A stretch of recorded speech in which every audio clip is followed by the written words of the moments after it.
Dans ma communauté, nous partageons un langage, le français. Nous l'avons appris avec différents accents, différentes expressions, car nous venons d'un peu partout sur cette planète. Notre histoire, notre culture sont différentes, mais c'est ce qui fait notre richesse. On nous appelle les francophones. Originaire d'ici ou d'ailleurs, j'ai rencontré celles et ceux qui forment la communauté francophone de la province d'Alberta au Canada. Dans ce podcast, ils nous racontent qui ils sont, d'où ils viennent, et quels sont les liens qu'ils entretiennent avec la langue française.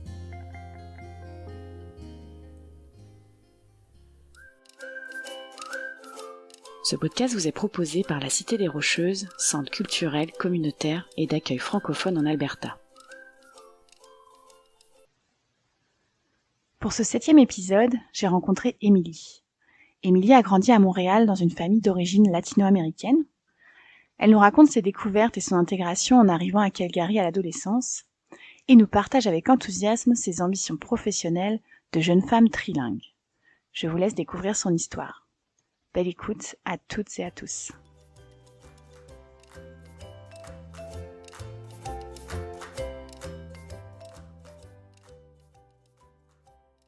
Mon nom, c'est Émilie. J'ai 19 ans. J'habite à Calgary, ça fait 4 ans. Je suis d'origine argentine et Équateur et je suis née à Montréal.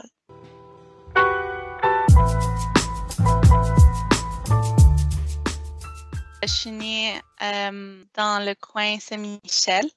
J'ai grandi là-bas. J'ai fait mon école, mon primaire, mon secondaire. La plus grande partie de mon secondaire, je l'ai fait à Montréal. Mon père il est d'origine d'Équateur, ma mère d'origine d'Argentine.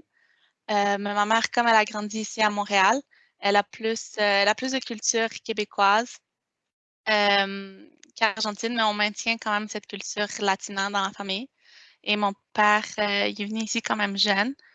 Donc, il y a aussi cette culture québécoise, mais on essaie quand même de maintenir le côté latino que de nos pays, de nos origines.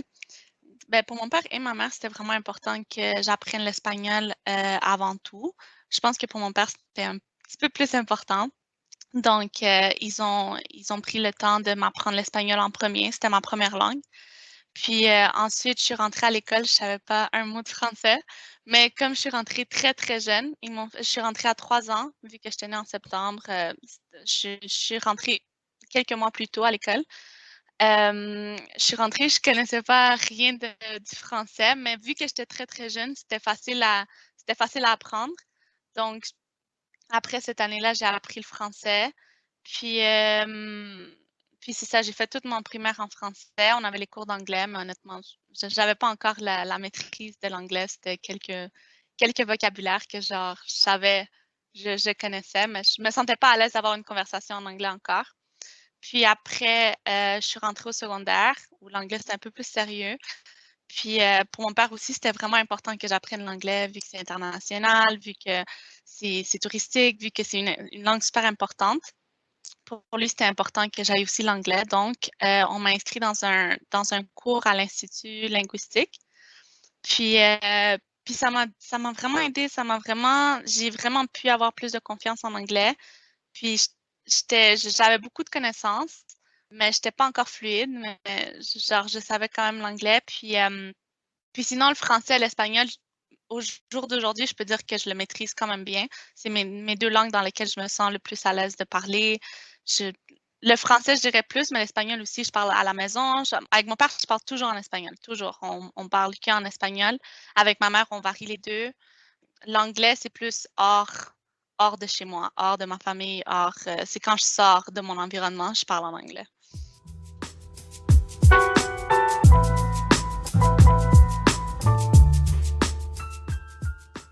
J'adore Montréal parce que c'est très diversifié. Donc, j'ai eu la chance de grandir avec des personnes de tous les pays. Genre, mes amis latinos, c'était pas juste de Colombie, c'était de tous les pays. C'était du Salvador, c'était de peu importe tous les pays. Fait que j'ai pu connaître d'autres cultures aussi quand j'allais chez mes amis. Puis je trouve que c'est quand même beau à vivre quand tu connais d'autres cultures. Admettons, la culture arabe, la culture africaine, tous les types de cultures. Puis je trouve que ça, à Montréal, j'ai aimé grandir dans cet environnement. Puis c'est ça, Montréal, moi, je trouve que c'est une belle ville pour visiter, pour vivre un temps, pour connaître, pour apprendre les différentes cultures aussi.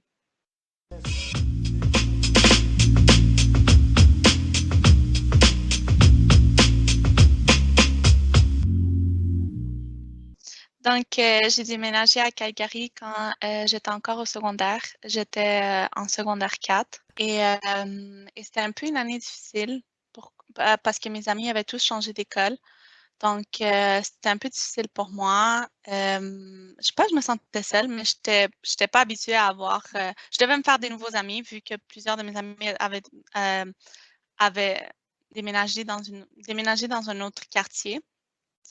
Puis ma mère, elle a reçu une offre d'emploi à Calgary. On lui a offert une offre d'emploi à Calgary et elle me dit, elle, ça a toujours été son rêve à ma mère de déménager. Plus, c'était son rêve de déménager aux États-Unis parce qu'elle ne s'aurait jamais imaginé que c'était possible de déménager quelque part d'autre au Canada. Elle pensait pas avoir une opportunité de travail avant n'importe où dans le Canada. Elle pensait plus les États-Unis. Donc, elle, ça a toujours été son rêve. Puis elle m'a dit, ah, Émilie, elle m'en a parlé, elle m'a dit, j'ai une offre de travail à Calgary, tu sais, qu'est-ce que t'en penses? Juste comme ça, tu sais, est-ce que toi, t'aimerais ça, faire ça, t'aimerais pas ça, tu te sens prêt, tout le monde s'est quand même déménagé. Puis moi, étant donné que j'étais dans cette phase où l'école, c'était un peu plate, disons, j'étais comme, ben oui, moi, je serais vraiment intéressée. Moi, j'aimerais ça vivre une nouvelle expérience. J'étais déjà dans cette étape de connaître des nouvelles personnes, donc j'étais comme, pourquoi pas connaître des nouvelles personnes dans un nouvel endroit. Donc, j'étais comme, ouais, moi, j'ai le goût de faire ça. Puis elle était comme, ma mère était super surprise, elle était comme, pour vrai? Puis j'étais comme, ben oui. Fait que là, elle a dit, OK, c'est bon. Donc, elle a parlé avec la personne qui lui a offert le travail. On a organisé pour partir une fin de semaine, un long week-end. Puis, pour visiter, voir c'était comment Calgary, voir si on aimait, si on n'aimait pas, l'environnement et tout. Et quand on est venu, on a vraiment aimé, c'était vraiment propre comparé à Montréal. Calgary, c'est super propre, c'était super tranquille, énormément, tout le monde super gentil, super amical, super serviable, tout le monde. Puis super souriant comparé à Montréal, super souriant, vraiment un accueil chaleureux. Et, et on a vraiment aimé. Puis ça, c'était juste pour 4 jours. Donc après, on est revenu avec vraiment une note positive. On était comme, ouais, ça serait un bel endroit pour vivre, même si c'est un peu désertique comparé à Montréal parce qu'il n'y a pas vraiment grand chose comme à Montréal. Des édifices, des magasins. Il y a plusieurs rues ici où il n'y a rien. C'est soit des montagnes ou soit c'est désertique. Puis à Montréal, il y a pas vraiment ça. Fait qu'on était vraiment, on était choqués par ça, mais on aimait ça. Puis après, je pense une année, quelques mois plus tard, ma mère, elle a décidé d'accepter l'offre de travail. Puis c'était vraiment excitant. Moi, j'étais toute excitée. C'était en mars, donc c'était à la moitié de mon année. Puis, puis on a déménagé. On avait un peu peur à cause qu'on est très proche avec ma famille, vraiment, vraiment proche. Puis on avait peur de sentir ce manque, de ne pas être avec eux, de ne pas être aux événements. Ma famille a fait des fêtes genre 1 à 2 fois par semaine. On se voyait tout le temps. Donc, moi aussi, j'avais peur avec mon père parce que mon père, j'ai une relation très proche avec mon père, puis j'avais peur que ça aille l'affecter, que ça aille m'affecter. Mais bon, on a pris le risque, on est venu à Calgary. Puis, puis là, j'ai commencé ma nouvelle année à Saint-Marguerite-Bourgeois. Puis ça a vraiment été une belle expérience pour moi parce que c'était une petite école où moi, je n'étais pas habituée à une petite école comme ça parce qu'à Montréal, tu as une classe de 30, puis je suis arrivée dans une classe de 3. On était 4 dans la classe. Ouais. Donc pour moi, c'était vraiment surprenant. C'était vraiment quelque chose de nouveau. Donc j'étais comme OK. Puis quelque chose qui m'a vraiment, vraiment attachée à l'école, c'est qu'ils offraient un programme option de coiffure. Donc ça, pour moi, c'était vraiment surprenant. Donc j'étais à Montréal, tu as pas ça. Ton seul cours d'option, c'est musique et arts plastiques. Donc c'est juste ces 2 options. Puis moi, avoir coiffure, j'étais comme: «Waouh!» Moi, j'adorais ça, je savais déjà tresser, donc j'étais comme: «Waouh!» Donc j'ai vraiment aimé mon expérience à l'école. Même ma mère, elle était vraiment motivée, un nouvel environnement, Esteban aussi. Fait que quand on est venu ici, moi, je dirais la première année, ça a été vraiment la plus belle année, vu qu'on découvrait encore, on dirait on était des touristes à chaque fois on se promenait, on était comme: «Waouh, waouh, les lumières, waouh, tout». Puis c'était vraiment une belle expérience quand on est venu ici pour la première année.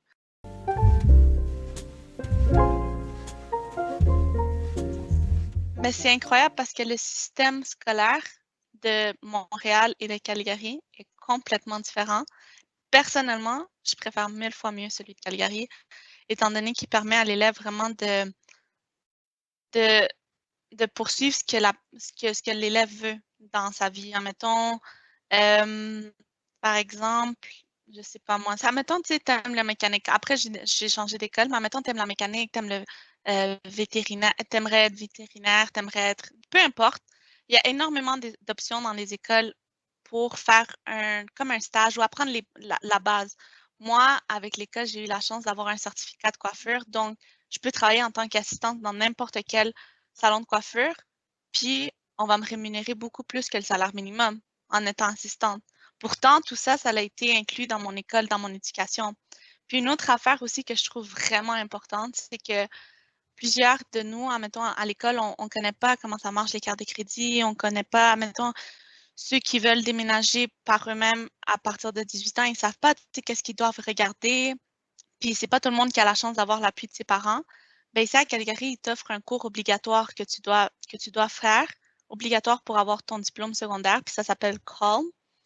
Puis ça, ils t'apprennent tout sur les cartes de crédit, sur les finances, comment te faire ton budget, comment faire, quelle liste tu dois préparer si tu veux déménager par toi-même, quelles vont être tes dépenses si tu vis tout seul, qu'est-ce que tu dois calculer, des affaires que tu penses même pas, mettons, tu penserais pas que tu dois payer pour ton Wi-Fi, tu penses pas que tu dois payer pour l'électricité parce que chez tes parents, c'est pas quelque chose que tu portes attention puis que tu sais qu'ils payent. Mais c'est des affaires très importantes qu'à Montréal, par contre, on t'enseigne pas puis que je trouve que c'est vraiment important à savoir pour, une personne jeune que quand tu passes à la vie adulte, tu sais, tout ça, c'est ce qui t'attend, puis à l'école, on t'enseigne pas. Donc quand tu as une base de connaissances à l'école, moi, je trouve que tu montes d'un cran.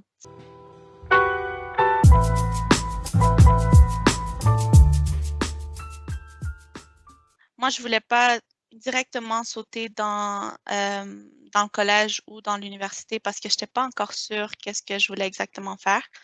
Fait que moi, je me suis dit: «J'aimerais ça travailler 6 mois, 6 mois, vraiment voir, qu'est-ce que je veux, avoir un peu d'argent de côté avant de commencer l'université ou le collège». Hem, donc c'était ça mon plan. Donc quand je suis revenue de Montréal, ma fête, c'était le 13 septembre. Donc ma mère, elle m'avait offert comme cadeau de fête un voyage à Los Angeles parce que j'avais toujours voulu aller là-bas. Donc on est parti là-bas quelques jours, je pense 5 jours, on est parti à Los Angeles. Ensuite, je suis revenue encore à Calgary. Puis j'ai commencé à chercher un travail, j'ai commencé à appliquer partout, mais j'avais de l'expérience, mais pas en vente, pas en comme j'avais pas beaucoup d'expérience en vente ou en communication. Donc je sais pas pourquoi c'était vraiment difficile de trouver un travail, j'avais pas d'appel, donc j'étais un peu perdue, j'avais rien. Puis, ma mère, elle m'a dit: «Va voir Connexion Carrière. Connexion Carrière peut t'aider, justement avec, trouver un travail puis tout». Donc, je suis allée à Connexion Carrière. Puis, j'avais mon premier but, si je voulais travailler dans la coiffure. Donc, je voulais faire un CV, coiffure. Puis après, comment et pourquoi, je me souviens pas comment, mais après Air Canada est venu. Mais j'ai toujours voulu travailler à Air Canada, mais je le voyais trop loin. J'étais comme: «Non, pour Air Canada, tu as besoin de beaucoup d'expérience, tu as besoin d'avoir quand même des connaissances». Donc je voyais pas ça maintenant. J'étais plus comme dans un futur proche. Puis, moi, ah oui, j'avais assisté pendant 2 semaines, j'allais tous les jours à Connexion Carrière. J'ai pris les cours comment passer une entrevue de 1 semaine, que c'était intense, c'était tous les jours 8 heures 8 heures, je sais pas, je pense que c'était 5 heures, tous les jours. Et j'avais fait pour Air Canada. Donc, j'avais pris Air Canada pour me pratiquer. Donc, ça, on révise toutes les questions d'une entrevue. Tell me about yourself. Pourquoi on devrait choisir toi? Qu'est-ce que tu apporterais à notre compagnie? Des affaires comme ça. Comment répondre bien et professionnellement aux questions. Donc, moi, j'avais choisi. Il fallait que tu choisisses un travail pour lequel tu voulais postuler. Donc, moi, j'avais pris Air Canada. Puis, puis après, il y a eu la foire d'emploi. Puis j'ai rencontré un monsieur que j'avais fait un cours avec lui, mais il travaille à Connexion Carrière. Je pense que c'était le directeur.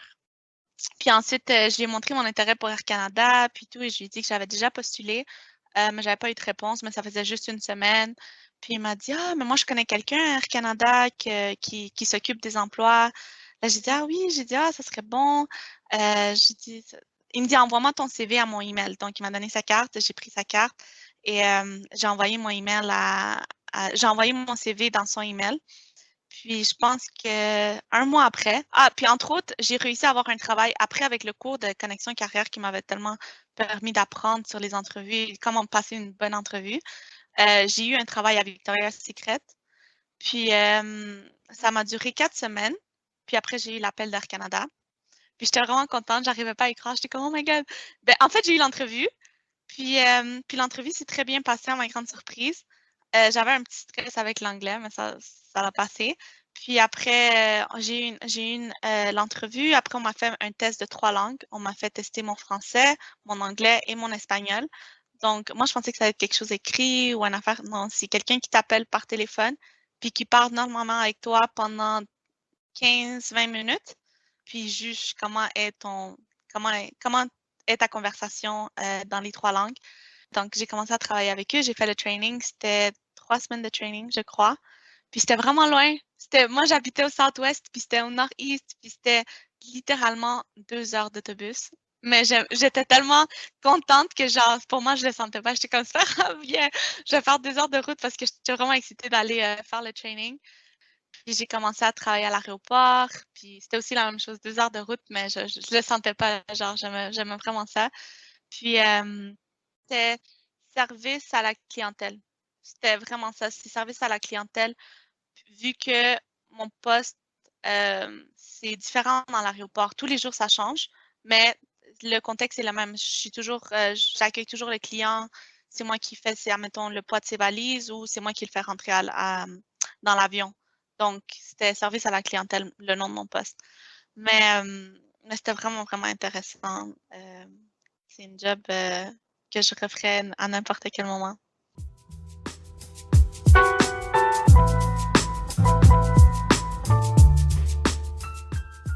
Donc, Air Canada, c'est 6 mois pour passer l'approbation. Puis j'ai même pas eu le temps de faire mes 6 mois que à la fin mars, on nous a congédiés, je pense. On nous a mis à pied du travail.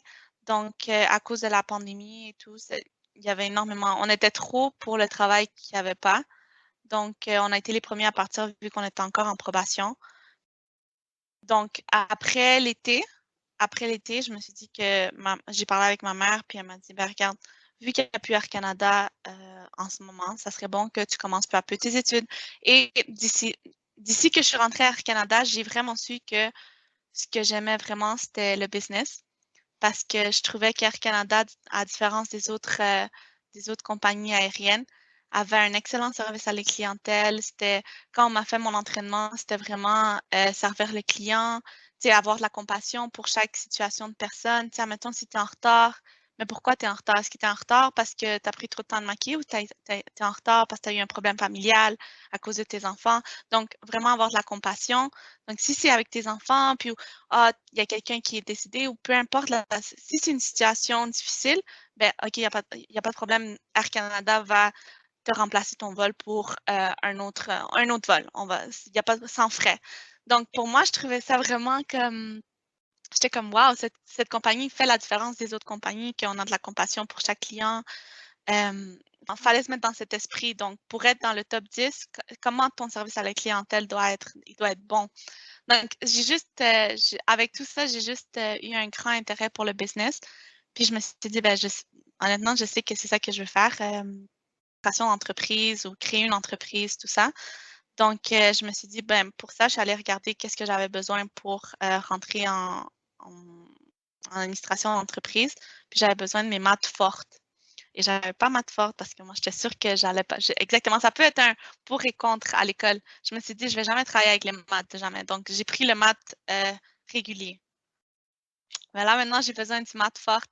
Donc, j'ai dû retourner à l'école pour faire. Donc, j'ai commencé en septembre, j'ai refait mes maths fortes. J'ai passé la première session. Ensuite, j'ai commencé ma deuxième session. C'était un peu plus difficile parce qu'on est retombé encore en lockdown.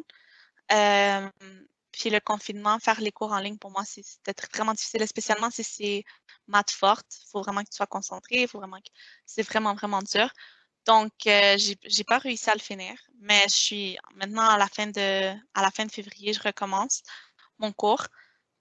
Puis j'ai comme plan de finir mon cours cette année. Puis en septembre, recommencer mon cours, commencer en fait mon cours universitaire en administration d'entreprise.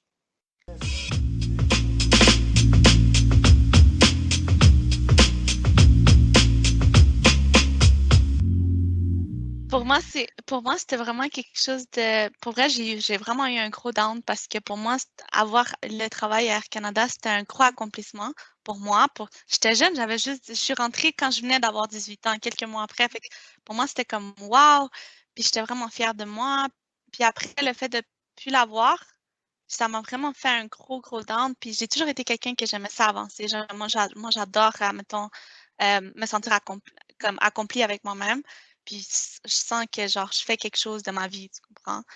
Fait que genre quand j'ai perdu ce travail-là, j'étais vraiment, vraiment déçue. Puis ça a vraiment été ma mère qui m'a dit, regarde, t'es pas, t'es pas proche de l'avoir en ce moment, vu que c'était pas mieux en septembre, la situation avec la COVID. Fait que je te dis, ouais. Elle m'a dit, mais pourquoi tu fais pas ça? J'ai dit, pour vrai, oui. Pour vrai, oui, je pense que ça serait. Je me sentais comme si je faisais rien anyways. Donc j'étais comme pourquoi pas. Puis ça m'a comme boosté un peu. Genre, j'étais comme OK, là, je suis à l'école, là, il faut que je trouve un travail. Fait que ça n'a pas toujours été facile, ça a été vraiment comme ça. Puis maintenant, je suis fière, puis je me sens vraiment considérée. J'espère qu'Air Canada va me rappeler éventuellement.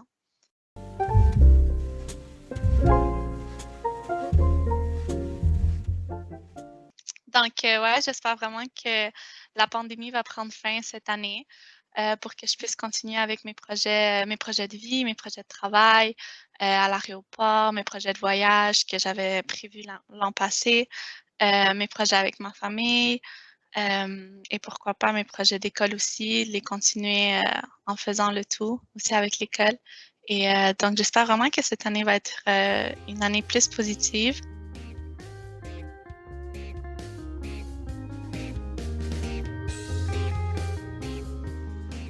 Un grand merci à Émilie pour son témoignage et on lui souhaite le meilleur dans ses projets d'avenir. N'hésitez pas à partager cet épisode avec vos amis, votre famille ou sur les réseaux sociaux. Et je vous retrouve très vite pour une nouvelle rencontre. Pour tout savoir des actualités de notre centre communautaire et culturel, allez consulter notre site internet www.citederocheuses.com et suivez-nous sur les réseaux sociaux. À très bientôt.